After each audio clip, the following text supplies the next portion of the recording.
Oh yeah, that's smooth ASMR that you're hearing right now. That's me putting a stroopwafel on my coffee cup. All right. Good morning, good morning. We'll be with you in just a tick.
Okay, good morning. Yeah, it's I let the sounder run a little extra long because I was finishing my stroopwafel. Which, do yourself a favor, guys. You get that stroopwafel and you set it on top of your coffee cup. Go do something. Go, put her around for a few minutes and let it get warm. You will not be disappointed. So, I think it's going to be a short show this morning because I got to get out the door for some stuff, but I just wanted to touch base on early voting in Georgia. Of course, there's only one item on the ballot, and that's Warnock versus Walker. I went and voted yesterday. And I see some of the guys in the chat. Steve saying he's gonna go hit them up when they open at 9 near him. Pitt Danny says it took him an hour in Rockdale. Danny, was that today or was that yesterday? The other day? Because I went and hit the polls yesterday, and I was in and out. There was nothing to it. Because there's only one item on there, and it's not like you have to sit there and read a bunch of stuff. It's, special election runoff, tiebreaker. Are you for or against, living children? That's the question, right? Are you pro-life or are you pro-infanticide? Do you believe that the greatest prosperity comes through life, liberty, and the pursuit of happiness, or do you believe that the greatest prosperity comes by sacrificing children to Moloch? Because that's Warlock's platform is child sacrifice. Warlock's platform is abortion on demand, anytime, up to and including a month after birth, because his position is the basic Democrat platform. And as far as the Democrat platform is concerned, your fetus isn't viable until it has voluntarily signed up with a Democrat door-knocking campaign. And they would prefer that you be allowed to terminate your child, to murder your child, right up until it starts handing out leaflets and collecting money for the DNC.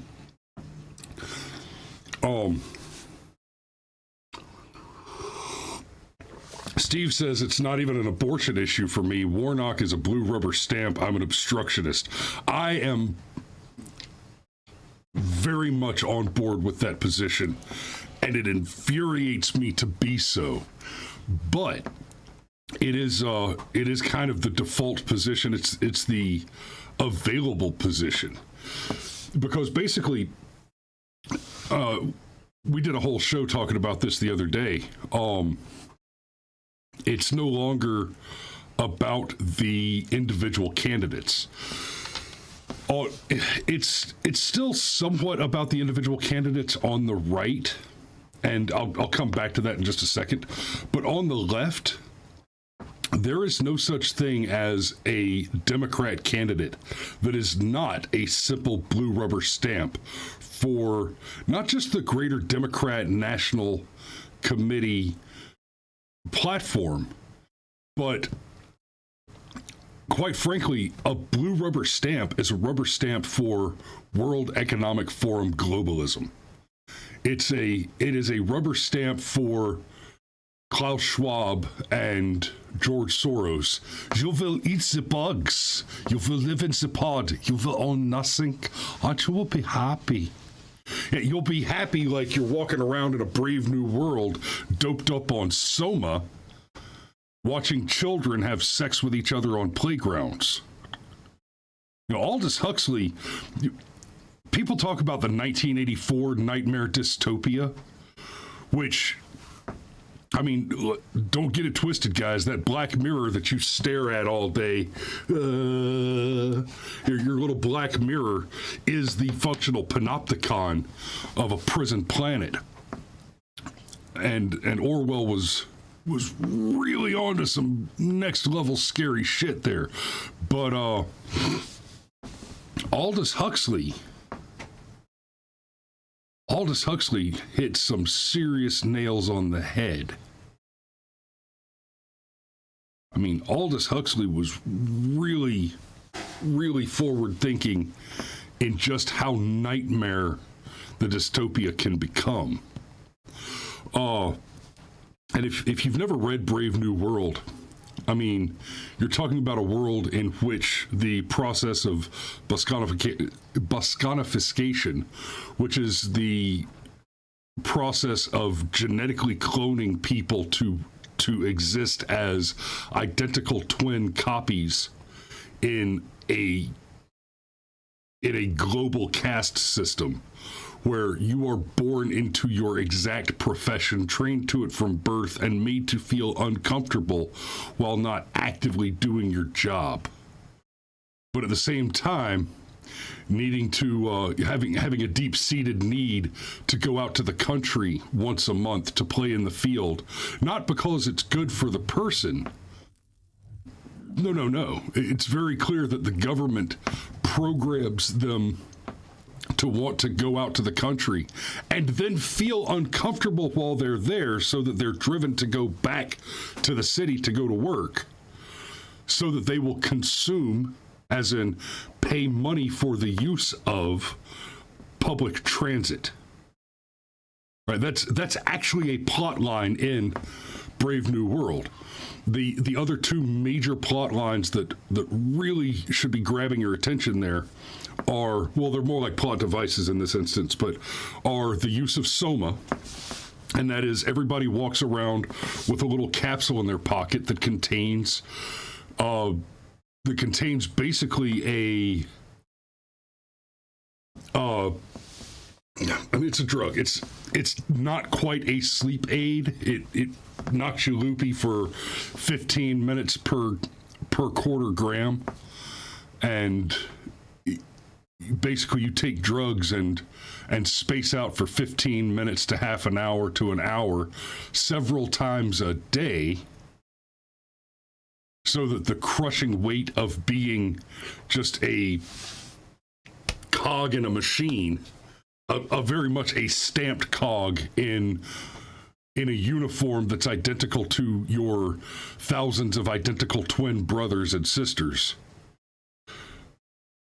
And then everything outside of work is partner swapping promiscuity and big sex parties and bizarre cinematic interactive theater garbage, right?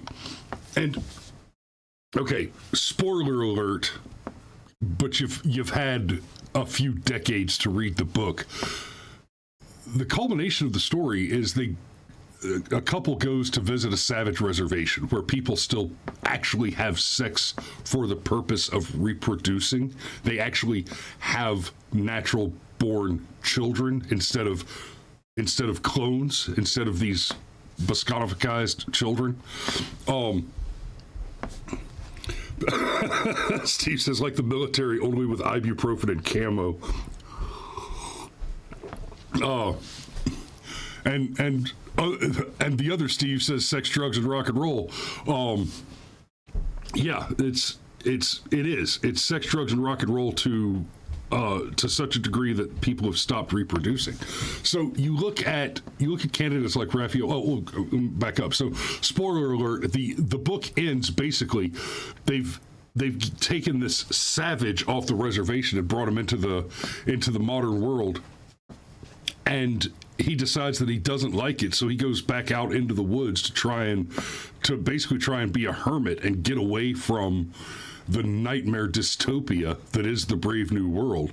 He's hounded by reporters who want to hear the story of the savage, and the book ends with him killing himself. Like it is not a happy ending. The moral of the story is that there is no freedom, there is no joy, there is no prosperity in basically what the World Economic Forum sees as the road forward. Your Klaus Schwabs and your George Soroses and your Raphael Warnocks, they want you to live in a cracker box, eat garbage, go to and from a meaningless job that you hate, and never rest from producing. This bizarre notion that you can have equity and equality amongst people without having an expectation that they will all be simultaneously and equivalently productive is anathema to actual human flourishing, and the result will be the death of people. Now, I'm not going so far as to say that electing Raphael Warnock means that the human creature will be extinct. Rather, I'm making the claim that every Democrat in office, their presence in office delays the criminalization of infanticide, costs lives, and exacerbates existing economic crises, which are in fact causing people to die. You look at the destruction of the U.S. enemy energy. The destruction of the U.S. enemy economy was done by Donald Trump when he brought us almost got us to actual peace in the Middle East, shut down ISIS, and started no new wars. But the intentional, orchestrated, and clearly planned destruction of the American energy economy is having global significant consequences, not least of which include the war in Ukraine with Russia. That conflict was exacerbated and funded explicitly by Joe Biden's policies on energy. Raphael Warnock is a rubber stamp for that precise anti-American prosperity psychopathy.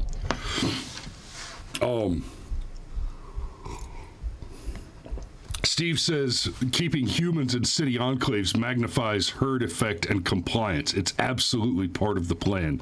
Yes, one of the platform mechanics that the Democrats tend to run on. Go drive around some poor neighborhoods today, if you've got a little free time, and you'll see that Warnock's got the door hangers on every door in the ghetto. And the other thing you'll see that in Georgia that it just blows my mind. If you drive around generally conservative areas, you'll see yard signs where it says, run, Herschel, run, stuff like that. Democrat neighborhoods, their yard signs, they don't look like yard signs. They put up these things, they look like the worship altars that you see for the dear leader and the brilliant comrade in North Korea, right? It'll be a big, gaudy photo of Stacey Abrams, Raphael Warnock, et cetera, et cetera. They'll have a big photo in the yard with decorations around it, like they're actively worshiping these people in very much the same way that the North Korean communists worship the Kim dynasty. Thank you, baby. You're welcome. Love you. Love you. My excellent wife brought me more coffee. She's the best wife. So it's terrifying to see pure idolatry, right? And I mean, you guys know me. I'm not somebody that goes to church every Sunday. I'm not a pew hopping Bible thumper. I don't juggle the snakes. At least not for God.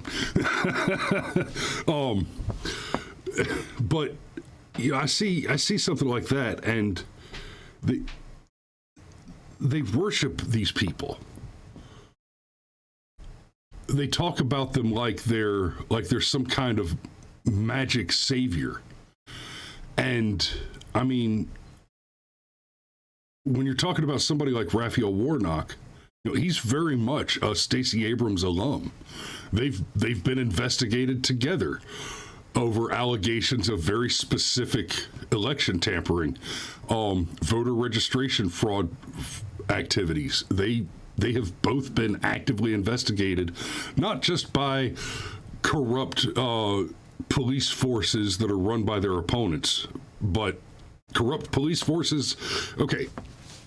When the corrupt police forces, like the GBI, the FBI, the various local city and county sheriffs and police departments in the states you occupy, are corrupted and clearly, in these cases, controlled by your party, and we're talking friendly corruption, right? And they feel the need to investigate you for crimes against elections.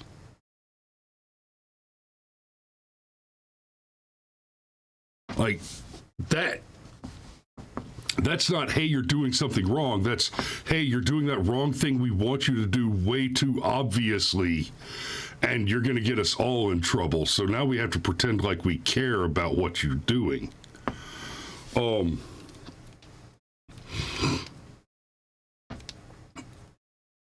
So yeah, the election is going on right now. Tomorrow, I believe, tomorrow is the last day of early voting in Georgia. And I want to touch this one real quick. This article's from yesterday from Fox News. Georgia breaks early voting record as Walker Warnock runoff sees over 250,000 turnout in single day. More than 250,000 voters turned out on Monday in the Georgia runoff election, amounting to the largest in-person early voting day in the state's history as the race continues between Democrat incumbent Senator Raphael Warnock and Republican challenger Herschel Walker. Just wow, Georgia voters, facilitated through the hard work of county election and poll workers, have shattered the old early vote turnout, with 300,438 Georgians casting their votes today. Georgia Deputy Secretary of State Gabrielle Sterling tweeted on Monday. They blew up the old record of 233K votes in a day. Way to go, voters and election workers. And that's what I'm going to finish on, and then it's time to go make the donuts.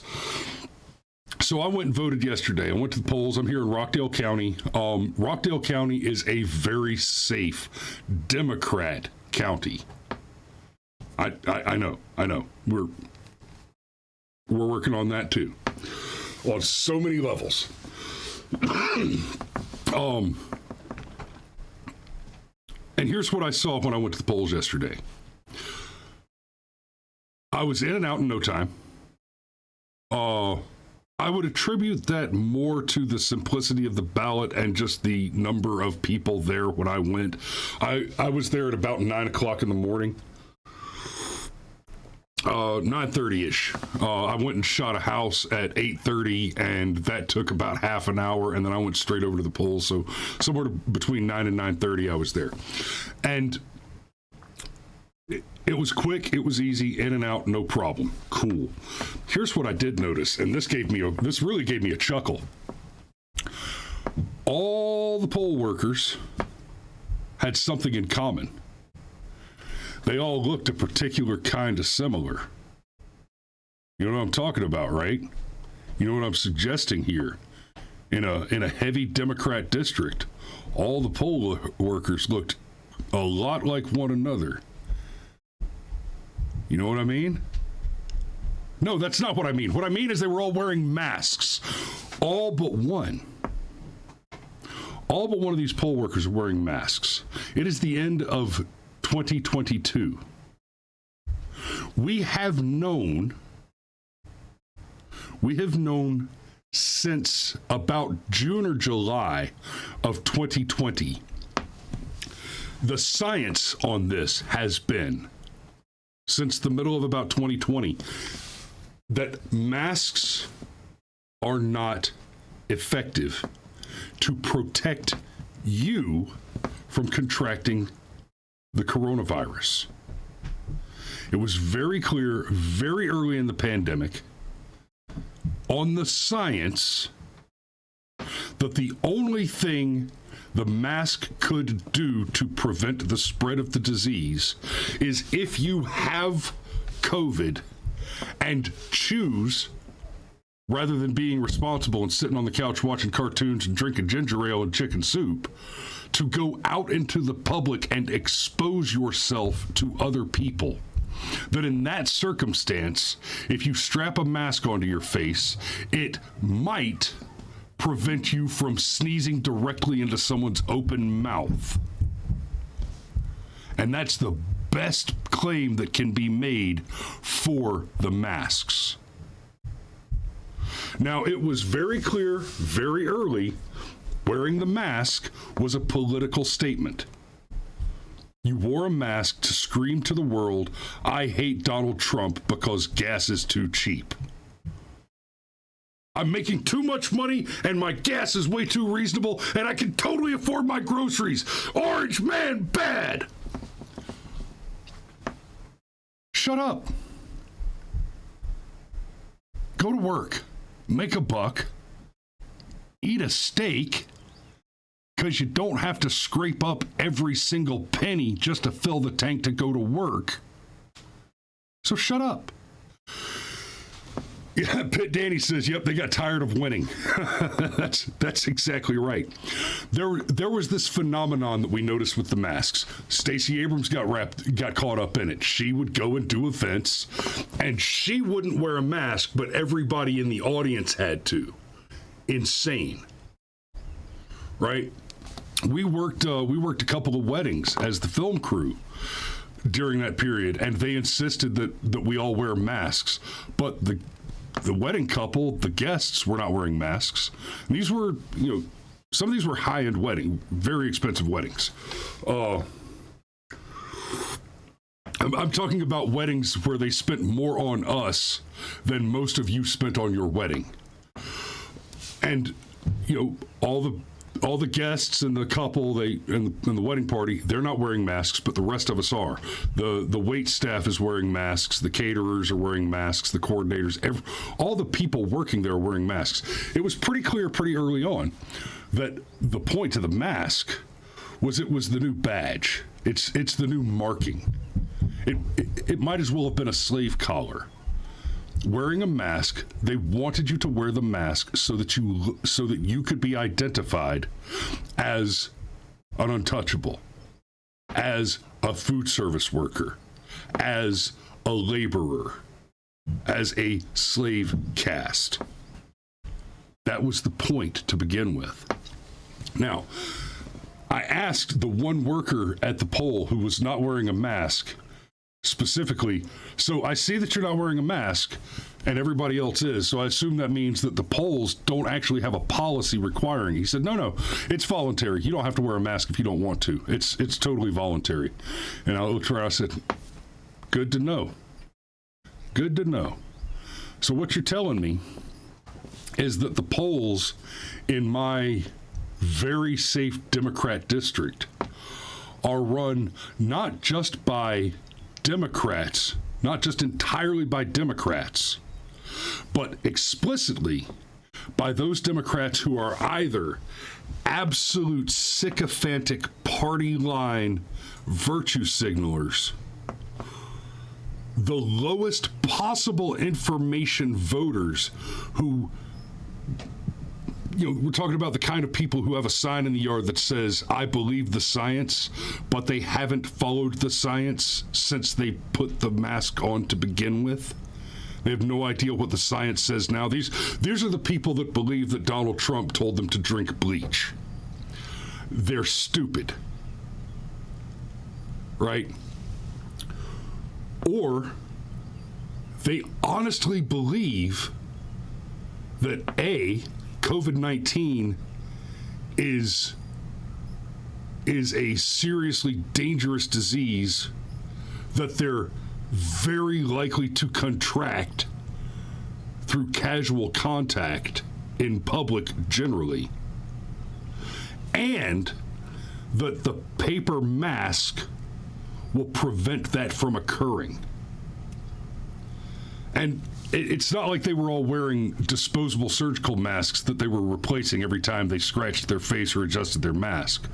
No, they were wearing the cutesy Gucci label and my favorite sports team logo cloth masks, which we now also know and have known since the early were never effective.